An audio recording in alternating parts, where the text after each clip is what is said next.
या भागामध्ये आपण दिशाशक्ती याच्याबद्दल माहिती घेणार आहोत.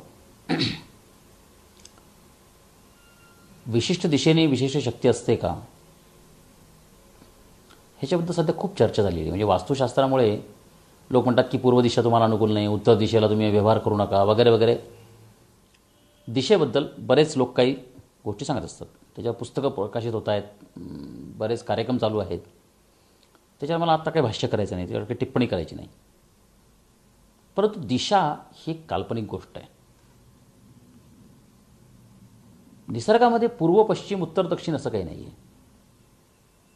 हे आपण ठरवलेले भाग आहेत. म्हणजे उत्तर ध्रुवाला उत्तर ध्रुव का म्हणतो आपण, कारण ते आपण ठरवलेलं आहे.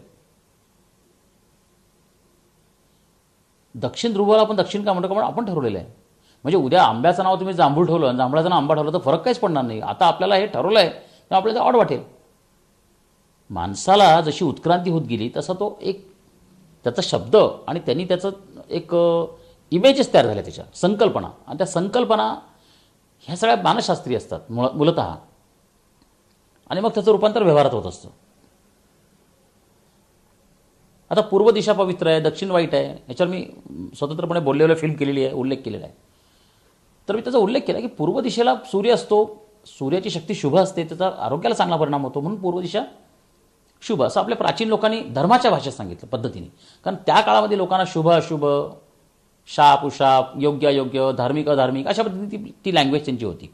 आता आपण 21st सेंचुरीमध्ये आहोत, आपण क्वांटम मेकॅनिक्सच्या भाषेमध्ये बोलतो आहोत आणि आपण नवीन पिढीला हे सगळं शिकवतो आहोत. तर आता आपल्याला ते थोडं समजून घ्यावं लागेल. आता ह्यातला पहिला भाग असा आहे की माणसाचं जे शरीर आहे, की माणसाची जी मेंदूची रचना आहे, शरीराची रचना आहे, ह्याच्यावर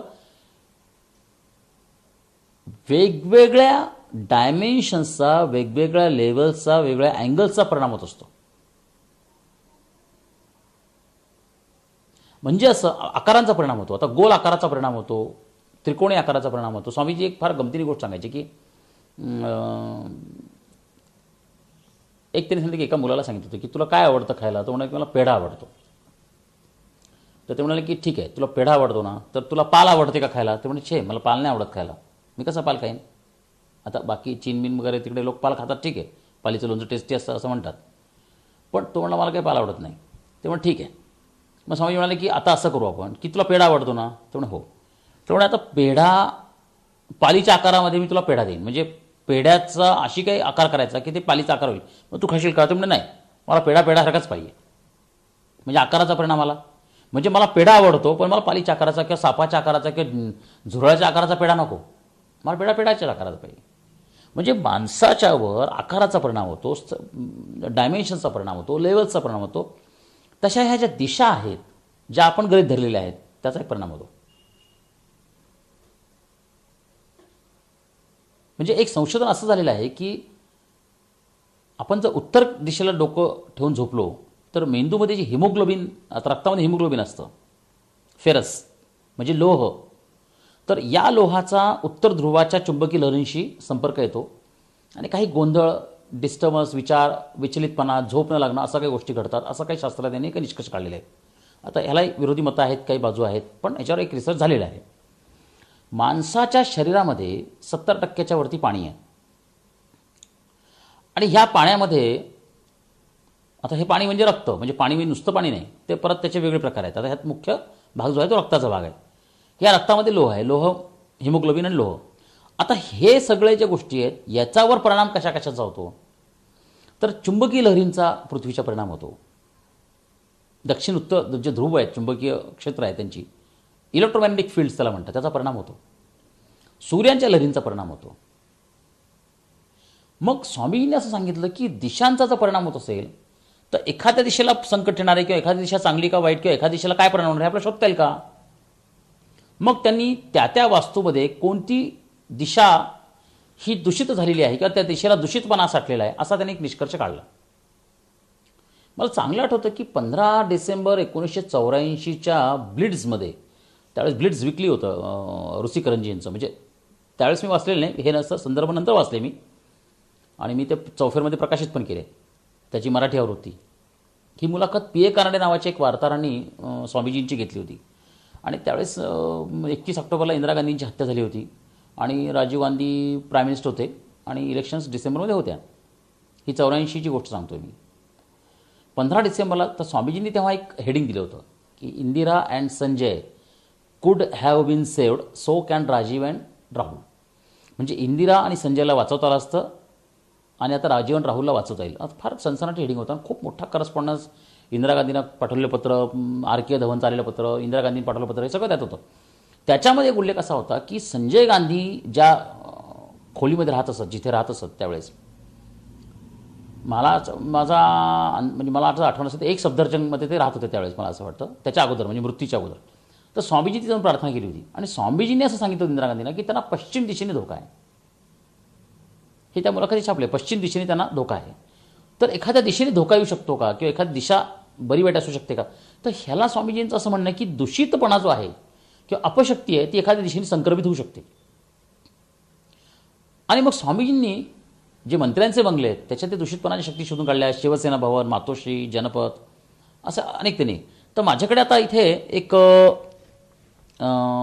रेफरन्स आहे, मी तो आपल्यास थोडं वाचून दाखवतोय. जे मंत्र्यांचे बंगल्यांचे रेफरन्सेस त्यांनी दिलेले आहेत. त्यांनी म्हटलेलं आहे की सेवा सदनला वेस्ट पोल्युशन आहे, मॅग्नेटिक अँगल 220. आता हा मॅग्नेटिक अँगल 220 म्हणजे काय? तर वास्तूचं जे प्रवेशद्वार आहे त्या प्रवेशद्वाराचा उत्तर ध्रुवाशी होणारा कोण. तर इथे त्यांनी काय दिलंय, पश्चिम दिशेला प्रदूषण आहे आणि मॅग्नेटिक अँगल आहे 220 डिग्री उत्तर दिशेला. इथे पोल्युशन सेवा सदन बंगल्यात आहे. देवगिरी बंगल्यामध्ये उत्तर दिशेला पोल्युशन आहे, अँगल आहे 107 डिग्री म्हणजे 107. सागरमध्ये पश्चिम दिशेला पोल्युशन आहे, जे अशोक चव्हाण त्या अगोदर मंत्री म्हणजे उद्योगमंत्री होते, नंतर ते मंत्री झाले, मुख्यमंत्री झाले. सप्टेंबर महिन्यातच मी त्यांना जाऊन सांगितलं होतं की तुम्ही मुख्यमंत्री व्हाल. सागर बंगल्यामध्ये मला पश्चिम दिशेला जिथे प्रदूषण आहेत 193 डिग्रीला जाऊन तिथे मला प्रार्थना करायची होती आणि नांदेडच्या त्यांच्या वास्तूमध्ये पण प्रार्थना करायची होती, पण तो काही योग आला नाही. परंतु मी त्यांना सांगितलं होतं की तुम्ही मुख्यमंत्री व्हाल. त्यावेळेस त्यांनाही थोडं आश्चर्य वाटलं आणि पण ते मुख्यमंत्री झाले आणि हे मी त्यावेळेस वेबसाईटवर डिक्लेअर केलं होतं विशेष म्हणजे. तर त्याच्यावर मी बोलणार आहे नंतर. तर सागर बंगल्यात ते राहायचे आणि तिथे पश्चिम दिशेला प्रदूषण आहे आणि 193 डिग्रीवर तिथे तो अँगल आहे. तर असं मेघदूत, शिवनेरी, रामटेक, तोरणा, चित्रकूट. आता चित्रकूटमध्ये नॉर्थला पोल्युशन आहे उत्तर दिशेला, तिथे अँगल आहे 203 डिग्री म्हणजे RR पाटील तिथे राहायचे. मी ते गेलो होतो बंगल्यावर आणि तिथलं पोल्युशनचा अँगल मी शोधला होता आणि RR पाटील अतिशय अपमानित अवस्थेत सत्तेवरून जातील असं मी भाकीत केलं होतं. तर ते बरोबर आलं. त्याच्यानंतर मला वाटतं रामटेकवर भुजबळ असताना पण मी भुजबळांना भविष्य मी सांगितलेलंच होतं, पण रामटेकला तेव्हा ते होते का मला आठवत नाही. 2003ची गोष्ट ही, तो ZTVवर हल्ला झाला आणि ते गेले. तर त्यावेळेस रामटेकवर मला वाटतं तिथला अँगल आहे 235 डिग्री. संजय भोकरे याला साक्षीदार आहेत, जे आत्ता मला वाटतं मराठी पत्रकार संघाचे काहीतरी अध्यक्ष वगैरे आहेत. तर हे अँगल्स आहेत म्हणजे दिशा. तर थोडक्यात काय आहे की ह्या दिशा आणि त्यांच्या शक्तींचा समतोल आपल्याला साधता येतो आणि ह्याला आपल्याला शुभ करून घेता येतं. तर या निमित्ताने मला असं सांगायचं आहे की ज्या राजकीय नेत्यांना आपल्या वास्तूंमधल्या दूषितपणांच्या शक्तीचे अँगल्स काढायचे आहेत त्यांनी या वेबसाईटवर अभ्यास करावा, कारण हा थोडा अभ्यासाचा विषय आहे. आणि एक मी तुम्हाला एवढं सांगेन की कोणती दिशा अनुकूल आहे, प्रतिकूल आहे, त्याच्यासाठी काही तोडफोड करण्याची गरज नाही, काही वेगळ्या गोष्टी करायची, काही अघोरी उपाय करायची गरज नाही, कोणाच्या विरुद्ध काही सूडचक्र उभं करायची गरज नाही, कोणाच्या विरुद्ध काही तंत्रमंत्र तोडगे करायची गरज नाही. प्रत्येक दिशा आपल्याला अनुकूल असू शकते, अनुकूल करता येते, आपल्या मेंदूमध्ये तसे बदल करता येतात.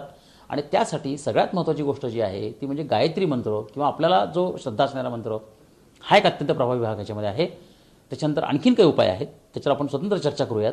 पण या निमित्ताने दिशेचा परिणाम होतो.